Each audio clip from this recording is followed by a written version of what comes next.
형님들 연봉 3천일 때 추천 차량은 바로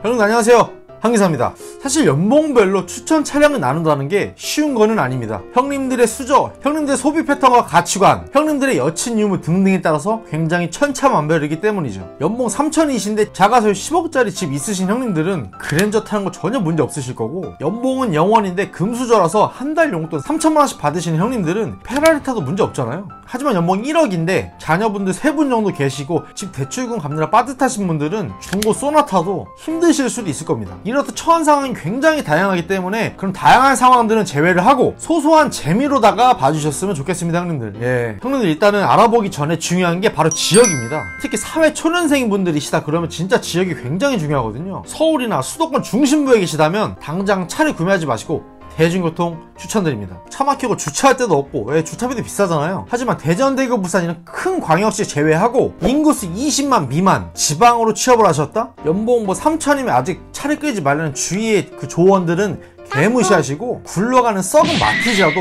무조건 차부터 사세요. 예. 왜냐면 제가 서울 지하철 2호선 번화가에서 한 4년 정도 살아봤고 지금 취업을 하고 나서 지방에서 3년 정도 살아보고 있기 때문에 제 경험을 바탕으로 이거는 확실하게 말씀을 드릴 수 있을 것 같습니다. 지방은 버스 하나 기다리려면 30분입니다, 형님들. 지방에 사시는 형님들 댓글 좀 달아주세요. 예? 지방 중소도시에서 차를 가지고 있다는 건 시간과 돈을 동시에 살 수 있는 거거든요. 삶의 질이 확 달라집니다. 수도권에서의 비싼 월세와 생활비는 중소도시에서의 월세와 생활비 그리고 차값으로 두 개를 퉁칠 수 있기 때문에 지방에서는 무조건 차를 구매하시는 걸 추천드립니다. 서울이나 수도권에서는 대중교통 이용하시다가 기동성이 절실하거나 약간 뚜벅이가 좀 너무 열받는다, 겁나 답답할 때 사시는 걸 추천드립니다. 또 연봉의 정의를 먼저 하고 가야 될 것 같아요. 형님들이 연봉에 대해서 굉장히 착각을 하고 계시는 분들이 많더라고요. 예를 들어서 연봉이 3천이면 3천만 원을 12개월로 나누면 한 달에 한 250 정도 받겠구나 생각하시는데 그게 아니거든요. 국민연금, 건강보험 뭐 떼가는 게 진짜 엄청 많습니다. 그리고 연봉이 올라갈수록 떼가는 세금의 폭은 가파르게 증가합니다. 예를 들어 연봉이 2천만 원일 때는 월급이 167만 원 정도 되는데 세금 떼고 실수령 한 150 정도 받거든요. 세금 한 16만 원 정도 떼는데 연봉 4천일 때는 형님들 세전 월급이 한 333만 원 정도인데 세금 떼고 실수령 한 290만 원 정도로 세금을 한 43만 원 정도 뗍니다. 연봉은 2배가 올랐는데 떼가는 세금 2.7배가 올라갑니다. 연봉 1억이 되잖아요? 한 달에 833만 원을 받는 게 아니라 실수령액은 640만 원 정도입니다. 세금은 거의 200만 원 가까이 떼갑니다. 형님들 세금 겁나 떼가죠? 너무한 거 아니냐고. 형님들 그럼 연봉 2천만 원의 추천 차량에 대해서 한번 알아보겠습니다. 형님들 일단 연봉 2천은 최저시급으로 알바만 했을 때랑 거의 연봉이 같습니다. 2020년 최저시급으로 월급을 계산을 해보면 최저시급 8,590원, 하루 8시간, 주 5일에 주휴시간 35시간, 한 달 총 근무시간 209시간 기준으로 세전연봉 약 2,155만원. 이거 월급으로 따지면 180만원 조금 안되고요. 세금을 떼면 연봉은 1,940만원 정도, 월급은 세후 약 162만원 정도가 되는 겁니다. 즉 연봉 2천만원 정도면 한 달에 세후 한 160만원 조금 더 넘게 받는다는 거거든요. 형님들 연봉 2천만원의 추천 차량은 돌잡이 지나고 타셨던 친환경, 무동력, 4륜구동의 유모차로 끝내십시오. 그냥 가끔 사치 좀 부리고 싶으실 때 나이키 에어맥스 19만 9천원짜리 있잖아요. 신으시고 간지나게 버스 타시는 걸로 하시고 월급 평균은 160인데 월세 40 빠지고 핸드폰비 10만원, 식비 30만원, 교통비 10만원에 데이트 비용 40만원 더하면 한 달에 벌써 130 나갑니다. 나머지 30만원으로 모닝도 유지 못합니다. 예? 근데 나는 꼭 차를 타야 되겠다. 바로 깜찍한 1세대 마티즈나 2003년식 다마스 추천드립니다. 간지고 뭐고 싹 다 빼고 이동수단으로 충분합니다. 결론은 꿈도 꾸지 마시고 뚜벅이가 정답이라는 말씀입니다, 형님들. 연봉 2천은 뚜벅이에서 마무리 짓는 걸로. 형님들 이번에는 연봉 3천만원, 연봉 3천만원의 추천 차량에 대해서 한번 알아보겠습니다. 형님들 연봉 3천만원이시면 세전 월급 250만원, 세후로는 실수령 약 223만원 정도 나옵니다. 개인적으로 연봉 3천만원 정도는 돼야 기본적인 차량 유지가 가능하지 않나라고 생각을 합니다. 사회 초년생분들도 많으실 텐데 그래서 저는 자동차를 구매하실 때 두 가지의 가치관으로 한번 준비를 해봤습니다. 첫 번째는 미래를 준비하시는 형님들의 추천 차량과 유지비, 두 번째는 차를 너무 좋아하는 노빠꾸 카푸어 형님들의 추천 차량 유지비, 이렇게 두 가지로 나누어서 말씀드려 보도록 하겠습니다. 첫 번째는 미래를 준비하시는 연봉 3천만원의 추천 차량입니다. 형님도 굉장히 뻔하고 식상한 답변이지만 아반떼나 K3, SM3 이런 중고 준중형 승용차나 티볼리 중고 같은 소형 SUV 추천드립니다. 셀토스나 코나 이런 거는 연식이 얼마 안 돼서 지금도 한 2천만원 넘고 비싸더라고요. 그건 제외했고요. 새 차 말고 중고 구형 말씀드리는 겁니다. 그리고 모닝이나 스파크 같은 경차는 제외했습니다. 차가 또 경차 수준이 아닐 뿐더러 단순 단거리 출퇴근할 거 아니면 장거리나 뭐 승차함에서도 활용도가 좀 많이 떨어지고 저는 개인적으로 경차 살 바에는 준중형부터 시작할 것 같습니다. 형님들 그래도 아반떼나 K3라고 절대로 무시할 수준이 아니거든요. 고등학교 때 형님들 스카이 아니면 대학교 왜 가냐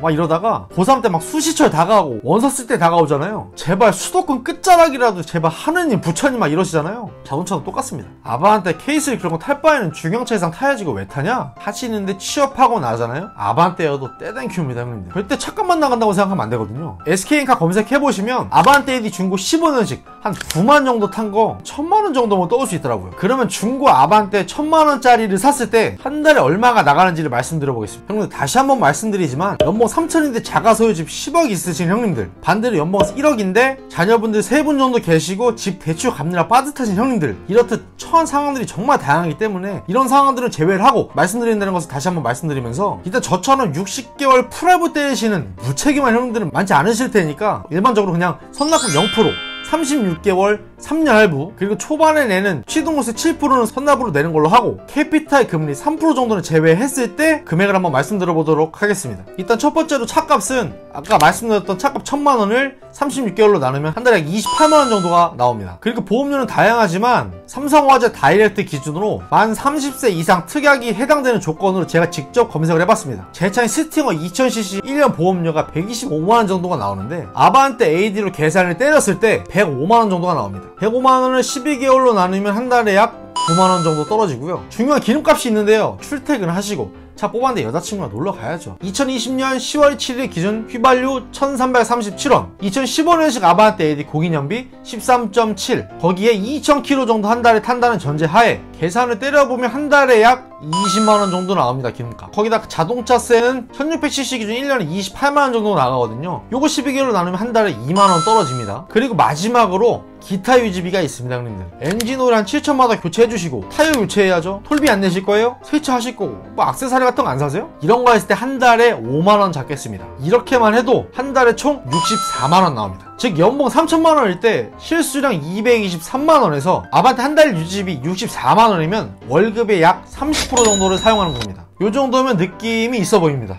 예. 두 번째는 차를 너무 좋아하시는 노빠꾸 카푸어 형님들의 연봉 3천만원 추천 차량입니다. 국산 차로는 K5나 풀튜닝 스포티지 중고차나 외제차로는 BMW 3 시리즈, 벤츠 C클래스, 그리고 아우디 A4, 연식이나 키로수 감당 안 되는 중고차 추천드립니다. 아무리 국산차라 하더라도 이 형님들은 과학 5호기 정도는 타줘야 가오가 죽지 않습니다. 보증기간이 이미 끝났고 수리비 시한폭탄의 외제차는 형님들의 삶의 활력소거든요. 카푸어의 대명사죠. BMW 3 시리즈 2015년식을 기준으로 한 달 유지비 계산 때려보겠습니다.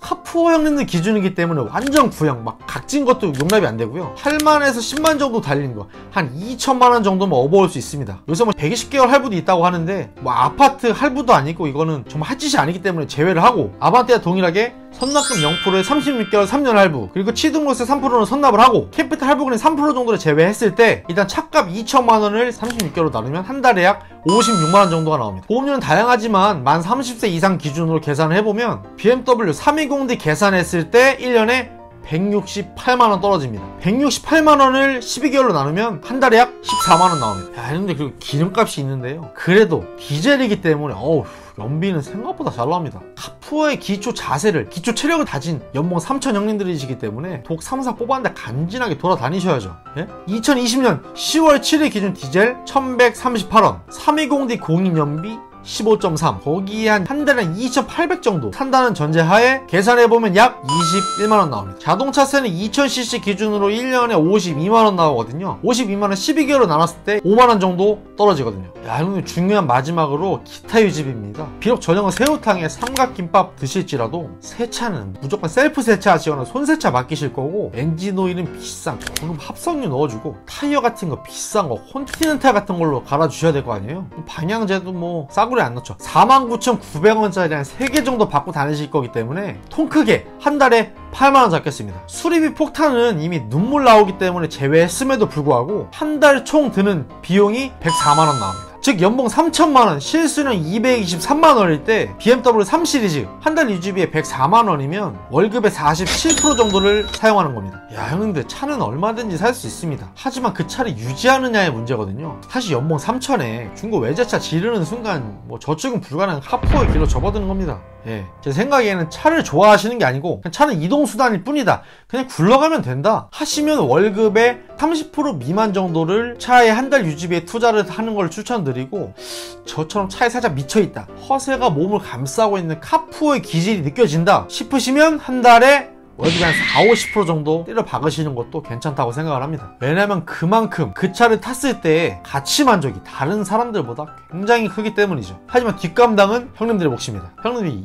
2부는 연봉 4천만원 이상의 추천 차량 및 유지비에 대해서 말씀을 드려볼 텐데요. 2부 영상도 기대해 주시고요. 형님들의 좋아요와 구독 살포시 기다리고 있겠습니다. 형님들 영상 끝까지 봐주셔서 감사하고요. 오늘도 좋은 하루 되세요.